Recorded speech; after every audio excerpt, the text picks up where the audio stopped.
Hi hello ನಮಸ್ಕಾರ ಸ್ನೇಹಿತರೆ. ಕೊನೆಗೂ ಕೂಡ ಅಚ್ಯುತ್ ಮತ್ತು ಭೂಮಿ ಕಾಯಿಗೆ ಇಲ್ಲಿ ಶಾರದಮ್ಮ ಸಿಕ್ಕೇ ಬಿಟ್ರೆ, ಈ ಕಡೆ ಅಶ್ವಿನಿ ಆಟಕ್ಕೆ ಲಗಾಮ ಹಾಕಿ ಬಿಟ್ರು. ಅಚ್ಯುತ್ ಮತ್ತು ಭೂಮಿ ಏನಾದರೂ ಏನು ಕತೆ ಇದು ಎಲ್ಲವನ್ನ ಕೂಡ ತಿಳ್ಕೋಬೇಕು ಅಂದರೆ ಈಗಲೇ ನಮ್ಮ ಈ ಚಾನಲ್ನ ಸಬ್ಸ್ಕ್ರೈಬ್ ಮಾಡಿ, ಹಾಗೆ ಈ ಒಂದು ವಿಡಿಯೋವನ್ನು ಪೂರ್ತಿಯಾಗಿ ನೋಡೋದನ್ನು ಯಾವುದೇ ಕಾರಣಕ್ಕೂ ಕೂಡ ಮರಿಬೇಡಿ.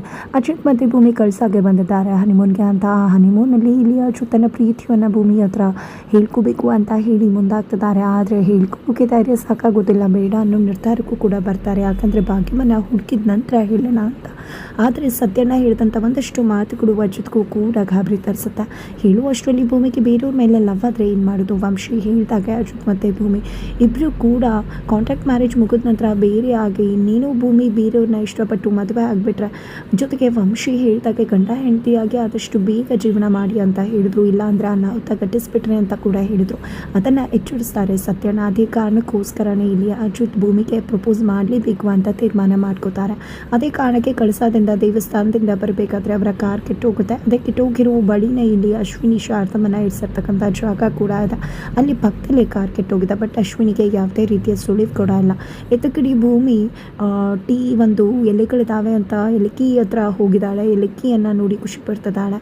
ಅದೇ ಒಂದು ಜಾಗಕ್ಕೆ ಅಜಿತ್ ಕೂಡ ಹೋಗಿ ಭೂಮಿ ಹತ್ರ ತನ್ನ ಮನಸ್ಸಿನ ಮಾತನ್ನು ಹೇಳ್ಕೋಬೇಕು ಅಂತ ಮುಂದಾಗ್ತಾರೆ. ಅದರ ನಡುವೆ ಇದ್ದ ಕಡೆ ಅಶ್ವಿನಿ ಶಾರದಮ್ಮನ ನಂಬಿಸ್ಬೇಕು ಅಂತ ತುಂಬ ಪ್ರಯತ್ನ ಮಾಡ್ತಿದ್ದಾಳೆ. ಅದೇ ಒಂದು ಪ್ರಯತ್ನವಾಗಿ ದಿವ್ಯಾನಿಂದ ತರಿಸ್ಕೊಂಡಂಥ ಒಂದು ಫೋಟೋವನ್ನು ದೊಡ್ಡದಾಗಿ ಫ್ರೇಮ್ ಮಾಡಿ ಮನೆಯಲ್ಲಿ ಹಾಕ್ತಾಳೆ. ಆ ಗೋಡೆ ಮೇಲೆ ಇರ್ತಕ್ಕಂಥ ಆ ಒಂದು ಫೋಟೋ ಫ್ರೇಮನ್ನು ನೋಡಿದೆ ಶಾರದಮ್ಮಂಗೆ ಹಳೇದೆಲ್ಲ ನೆನಪಾಗುತ್ತೆ. ಪುಟ್ಟಿ ಪುಟ್ಟಿ ಪುಟ್ಟಿ ಅಂತ ಹೇಳೋಕ್ಕೆ ಶುರು ಮಾಡ್ತಾರೆ. ಅದೇ ಪುಟ್ಟಿ ನಾನು ಅಂತ ಇಲ್ಲಿ ಅಶ್ವಿನಿ ಹೇಳೋಕ್ಕೆ ನಂಬಿಸೋಕ್ಕೆ ಟ್ರೈ ಮಾಡಿದ್ರು ಕೂಡ ಅದನ್ನು ನಂಬೋದು ತುಂಬಾ ಕಷ್ಟ ಆಗ್ತದೆ ಶಾರದಮ್ಮಗೆ. ಅಲ್ಲೂ ಕೂಡ ಆತಂಕ ಕಾಡ್ತದೆ. ಅದನ್ನೇ ಆಕೆ ಅಶ್ವಿನಿ ಯಾರಿಗೂ ಫೋನಲ್ಲಿ ಹೇಳ್ತಿರ್ತಾಳೆ. ಆ ಯಮ್ಮಂಗೆ ಇನ್ನೂ ಕೂಡ ನನ್ನ ಮನಸ್ವಿನಿ ಅಂತ ನಂಬೋಕ್ಕೆ ರೆಡಿ ಆಗ್ತಿಲ್ಲ. ಇನ್ನೂ ಕೂಡ ಆತಂಕ ಮುಖದಲ್ಲೇ ಕಾಣಿಸ್ತದೆ. ಇನ್ನು ಒಂದು ವಾರದ ಒಳಗೆ ಆಕೆ ನನ್ನನ್ನು ನಂಬಬೇಕು. ಆ ರೀತಿ ಮಾಡಿ ಆಕೆ ಜೊತೆ ನಾನು ಮನಸ್ವಿನಿಯಾಗಿ ಆ ಮನೆಗೆ ಎಂಟ್ರಿ ಕೊಡಬೇಕು ಅಂತ ಹೇಳಿ ಫೋನ್ನಲ್ಲಿ ಹೇಳ್ತಿರ್ತಾಳೆ. ಅದೇ ಒಂದು ವಿಷಯವನ್ನು ಶಾರದಮ್ಮ ಕೇಳಿಸ್ಕೊಂಡತ್ತೆ ಮತ್ತಷ್ಟು ಗಾಬರಿ ಆಗ್ತಾರೆ. ಅದು ಅಶ್ವಿನಿಗೂ ಕೂಡ ಗೊತ್ತಾಗುತ್ತೆ. ತದನಂತರ ಯಾಕಮ್ಮ ಈ ರೀತಿ ಆಡ್ತಿದ್ಯಾ, ನಾನೇ ಅಮ್ಮ ನಿನ್ನ ಮಗಳು ಮನಸ್ವಿನಿ ಅಂತಲೇ ಡ್ರಾಮಾ ಮಾಡ್ತಿರ್ತಾರೆ. ತದನಂತರ ಆಯ್ತ ಕಡೆಯ ಅಚ್ಯುತ್ ಭೂಮಿಗೆ ಪ್ರಪೋಸ್ ಮಾಡಬೇಕು. ಬಟ್ ಅಷ್ಟರಲ್ಲಿ ಮೆಕ್ಯಾನಿಕ್ ಬಂದು ಗಾಡಿಯನ್ನು ರೆಡಿ ಮಾಡ್ತೀನಿ ಬನ್ನಿ ಅಂತ ಕರೀತಾರೆ. ಮೆಕ್ಯಾನಿಕ್ ಕಾರನ್ನು ರೆಡಿ ಮಾಡ್ತಿದ್ದಾರೆ. ಅದ ಕಡೆಯ ಅಶ್ವಿನಿ ಶಾರದಮ್ಮನ ಕನ್ವಿನ್ಸ್ ಮಾಡ್ತಿದ್ದಾಳೆ. ಈ ಥರ ನಡುವೆ ಇಲ್ಲಿ ಅಂಜು ಮದುವೆ ಫಿಕ್ಸ್ ಆಗ್ತದೆ. ಮದುವೆ ಆಗಬೇಕಾಗಿರೋ ಹುಡುಗನ ಭೇಟಿ ಮಾಡೋದಕ್ಕೆ ಅಂತ ಅಂಜು ಕೆಫೆಗೆ ಹೋಗಿರ್ತಾಳೆ. ಅಲ್ಲಿ ಅಪ್ಪು ಮತ್ತು ಅಂಜು ಸೇರಿಕೊಂಡು ಹುಡುಗನ ಭಯಪಡಿಸಿ ಮದುವೆ ಬೇಡ ಅಂತ ಹೇಳಿಸ್ಬೇಕು ಅಂತ ಪ್ಲ್ಯಾನ್ ಮಾಡ್ಕೋತಾರೆ. ಬಟ್ ಅಷ್ಟರಲ್ಲಿ ಆ ನಚ್ಚು ಎಲ್ಲಿಗೆ ಬಂದಿದೆ ಅಪ್ಪನೇ ಹೇಳ್ಕೊಂಡು ಹೋಗಿರ್ತಾರೆ. ಹಾಗಾಗಿ ಅಂಜು ಆರಾಮಾಗಿ ಹುಡುಗನ ಜೊತೆ ಮಾತಾಡಬೇಕಾಗತ್ತೆ. ಯಾವುದೇ ರೀತಿ ಅವರ ಪ್ಲ್ಯಾನ್ ವರ್ಕ್ ಆಗೋದಿಲ್ಲ. ನಂತರ ಮನೆಗೆ ಬರ್ತಿದ್ದಾಗೇ ಈ ಕಡೆ ಆ ಹುಡುಗ ನನಗೆ ಅಂಜು ತುಂಬ ಇಷ್ಟ ಆಗಿದ್ದಾಳೆ, ಆದಷ್ಟು ಬೇಗ ಎಂಗೇಜ್ಮೆಂಟ್ ಮದುವೆ ಇಟ್ಕೊಂಬಿಡಿ ಅಂತ ಹೇಳಿ ಅಪ್ಪನ ಕೈಯಿಂದ ಫೋನ್ ಮಾಡಿಸ್ತಾರೆ. ಮನೆಯವ್ರಿಗೆಲ್ರಿಗೂ ಕೂಡ ತುಂಬ ಖುಷಿ ಆಗುತ್ತೆ. ಈ ಕಡೆ ದೊಡ್ಡದಾಗಿ ಶಾಪಿಂಗ್ ಮಾಡಬೇಕು ಅಂತ ಶ್ರವಣ್ ಮನೆಯವರೆಲ್ಲ ಮಾತಾಡ್ಕೊತಾ ಇದ್ರೆ, ಈ ಕಡೆ ಅಂಚು ನನಗೆ ಬೇಡ ನನಗೆ ಇಷ್ಟ ಇಲ್ಲ ಅಂದ್ಬಿಡ್ತಾಳೆ. ಒಂದೇ ಕ್ಷಣಕ್ಕೆ ಎಲ್ರಿಗೂ ಕೂಡ ಶಾಕ್ ಆಗುತ್ತೆ. ಈ ಕಡೆ ದೇವಿಯಾನಿಗಂತೂ ಅಜ್ಜಿತೆ ನನಗಿಷ್ಟ, ನಾನು ಬೇರೆಯವ್ನ ಮದುವೆ ಆಗಲ್ಲ ಅಂತ ಮಗಳು ಹೇಳ್ಬಿಡ್ತಾಳೆ ಅಂತ ಭಯ ಶುರುವಾಗುತ್ತೆ. ಆದರೆ ಅಲ್ಲಿ ಅಂಚು ಅವತ್ತು ಗ್ರ್ಯಾಂಡಾಗಿ ಎಂಗೇಜ್ಮೆಂಟ್ ಫಿಕ್ಸ್ ಆಗಿತ್ತು. ಅಜಿತ್ ನನ್ನನ್ನು ಎಂಗೇಜ್ಮೆಂಟ್ ಆಗಿಲ್ಲ, ಎಂಗೇಜ್ಮೆಂಟ್ ನಿಂತು ಹೋಯಿತು, ಭೂಮಿನ ಮದುವೆ ಮಾಡ್ಕೊಂಡು ಬಂದ. ಅದೇ ಕಾರಣಕ್ಕೆ ನನಗೆ ಆ ಭಯ ಇದೆ. ನನಗೆ ಗ್ರ್ಯಾಂಡಾಗಿ ಎಂಗೇಜ್ಮೆಂಟ್ ಆಗೋದೇ ಇಷ್ಟ ಇಲ್ಲ, ಸಿಂಪಲ್ಲಾಗಿ ಆಗಲಿ, ಮನೆ ಒಳಗಡೆ ಮನೆಯವ್ರ ಜೊತೆ ಆಗಿ ಅಂತ ಹೇಳ್ತಾಳೆ. ಹಾಗಾಗಿ ಸರಿ ಆಯಿತು, ಅಂಜು ಕೂಡ ಹೇಳೋದು ಸರಿನೇ, ಸಿಂಪಲ್ ಆಗಿ ಮಾಡಿಬಿಡೋಣ ಅಂತ ಮನೆಯವ್ರು ತೀರ್ಮಾನ ಮಾಡ್ಕೋತಾರೆ. ಈ ಕಡೆ ಅಂಜು ಅಂತೂ ಫುಲ್ ರೆಬಲ್ ಆಗಿದ್ದಾಳೆ. ಆ ನಚ್ಚಿ ಬರಬಾರ್ದಿತ್ತು, ಆ ನಚ್ಚಿ ಬಂದಿದ್ರೆ ನನಗೆಲ್ಲ ಹಾಳಾಗಿತ್ತು. ಇಲ್ಲ ಅಂದರೆ ಹೇಗೂ ಎಂಗೇಜ್ಮೆಂಟ್ನ ಅಲ್ಲೇ ಕ್ಯಾನ್ಸಲ್ ಮಾಡಿಸ್ಬಿಡ್ತಿದ್ವಿ ನಾನು ಮತ್ತು ಅಪ್ಪು ಅಂತ ಹೇಳಿದಾಗ ಇಲ್ಲಿ ದೇವಿಯಾನಿಯವರು ಯಾಕೆ ನಚ್ಚಿ ಬಗ್ಗೆ ಆ ರೀತಿ ಕೋಪ ಮಾಡ್ಕೋತಿದ್ಯಾ ಅಂಚು, ನಿಜಕ್ಕೂ ಕೂಡ ನಚ್ಚಿ ಅಜಿತ್ ರೀತಿ ಅಲ್ಲ, ತುಂಬ ಒಳ್ಳೆಯವನು ನಚ್ಚಿ ಅಂತ ಹಾಗೆ ಹೀಗೆ ಅಂತ ಒಳ್ಳೆಯದನ್ನು ಮಾತಾಡೋಕ್ಕೆ ಮುಂದಾಗ್ತಾರೆ. ಬಿಕಾಸ್ ಅವರ ಮನಸ್ಸಲ್ಲಿ ಅಂಜುಗೆ ನಚ್ಚಿನ ಮದುವೆ ಮಾಡಬೇಕು ಅನ್ನೋ ಆಸೆ ಇದೆ. ನಚ್ಚ ಮೇಲೆ ಅಂಜುಗೆ ಪ್ರೀತಿ ಹುಟ್ಟೋ ರೀತಿ ಮಾಡಬೇಕು ಅನ್ನೋ ಕಾರಣಕ್ಕೆ ದೇವಿಯಾನಿ ಈ ರೀತಿಯೆಲ್ಲ ಮಾತನಾಡ್ತಾರೆ. ಬಟ್ ಇದರ ಅರಿವೇ ಇಲ್ಲದೆ ಇರ್ತಕ್ಕಂಥ ಅಂಜು ಯಾಕಮ್ಮ ನಚ್ಚಿ ಪರವಾಗಿ ಇಷ್ಟೊಂದೆಲ್ಲ ಮಾತಾಡ್ತಿದ್ಯಾ, ಅವನಿಂದಾನೆ ಇವತ್ತು ನಮ್ಮ ಪ್ಲ್ಯಾನ್ ಎಲ್ಲ ಫ್ಲಾಪ್ ಆಗಿತ್ತು ಅಂದಾಗ ಯಾಕೆ ನೀನು ಅವನನ್ನು ಆ ರೀತಿ ಅನ್ಕೋತೀಯ, ಮುಂದೊಂದು ದಿನ ಅವನಿಂದನೇ ನಿನಗೆ ಹೆಲ್ಪ್ ಆಗ್ಬಹುದಲ್ವಾ ಅಂತೆಲ್ಲ ಮಾತಾಡ್ತಾರೆ. ಯಾಕಮ್ಮ ಈ ರೀತಿಯಾಗಿ ನಚ್ಚಿ ಪರವಾಗಿ ಮಾತಾಡ್ತಿದ್ಯಾ ನೀನು ಅಂತ ಹೇಳಿ ಅಂಜು ಕೇಳ್ತಾಳೆ. ನಂತರ ದೇವ್ಯಾನಿಯವರು ಮಗಳೇ ನಿನ್ನ ಹತ್ರ ಒಂದು ವಿಷಯ ಕೇಳ್ತೀನಿ, ಕೋಪ ಮಾಡ್ಕೊಳ್ಳಲ್ಲ ಅಲ್ವಾ, ನೀನು ಎಷ್ಟು ದಿನ ಅಂತ ಅಜ್ಜಿತ್ ಅಂತಾನೆ ಇರ್ತೀಯ.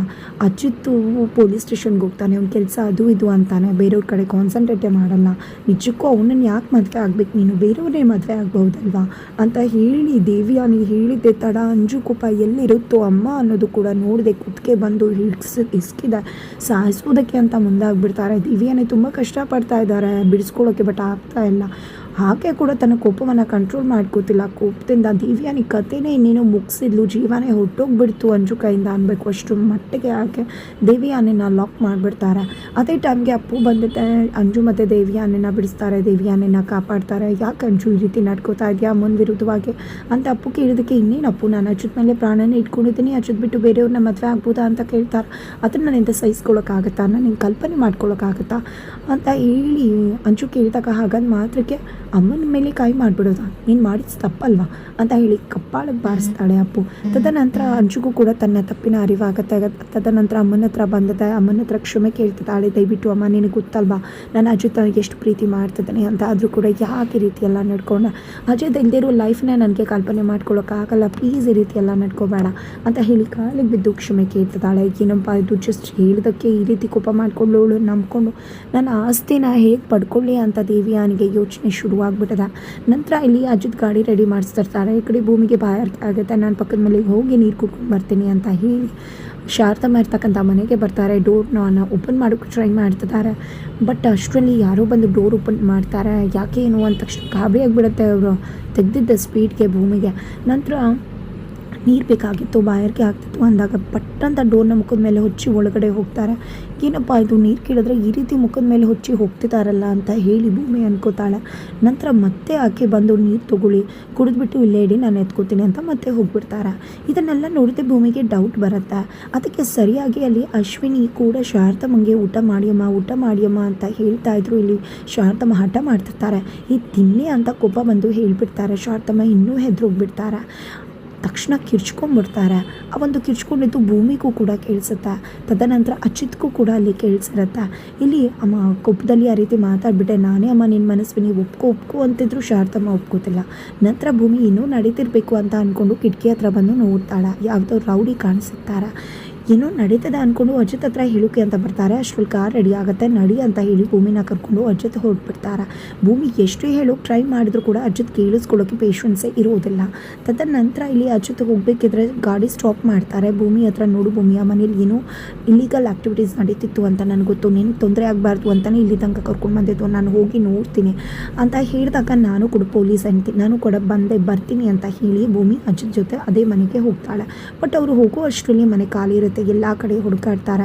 ಈ ಕಡೆ ಅವ್ರು ಒಳಗಡೆ ಹೋಗೋದಕ್ಕೂ ಹೊರಗಡೆಯಿಂದ ಕಾರಲ್ಲಿ ಕರ್ಕೊಂಡು ಹೋಗ್ಬಿಡ್ತಾರೆ. ಬಟ್ ಅಲ್ಲಿ ಯಾರು ಕೂಡ ಗೊತ್ತಾಗೋದಿಲ್ಲ. ಭೂಮಿ ಅಜಿತ್ಗೆ ಹುಟ್ಟೋಗ್ಬಿಟ್ರಲ್ಲ ಅನ್ಕೋತಾರೆ. ಅಷ್ಟರಲ್ಲಿ ಅಜಿತ್ ಫಾಲೋ ಮಾಡೋಕೆ ಹೋದರೆ ಈ ಕಡೆ ಭೂಮಿಗೆ ಒಂದು ಕರ್ಚೀಫ್ ಸಿಗುತ್ತೆ. ಅದು ಅವಳೇ ಕರ್ಚೀಫನ್ನು ಹೊಲಿದು ಕಸೂತಿ ಮಾಡಿ ಲಕ್ಷ್ಮಕ್ಕಂಗೆ ಕೊಟ್ಟಿರ್ತಾರೆ. ಅದನ್ನು ಅವರು ಕವಿತಮ್ಮ ಕೊಟ್ಟೆ ಅಂತ ಹೇಳಿರ್ತಾರೆ. ಹಾಗಾಗಿ ಅದು ಶಾರದಮ್ಮನ ತಲುಪಿರುತ್ತೆ ಅನ್ನೋದು ಭೂಮಿಗೆ ಗೊತ್ತಾಗಿರುತ್ತೆ. ಅದೇ ವಿಷಯವನ್ನು ಅಜಿತ್ ಹತ್ರ ಬಂದು ಹೇಳಿದಾಗ ಈ ಕಡೆ ಶಾರದಮ್ಮನೇ ಕಾರಲ್ಲಿ ಇದ್ದಿತ್ತು ಅಂತ ಗೊತ್ತಾಗುತ್ತೆ. ಶ್ರವಣ್ಗೂ ಕೂಡ ವಿಷಯವನ್ನು ಮುಟ್ಟಿಸ್ತಿದ್ದಾರೆ.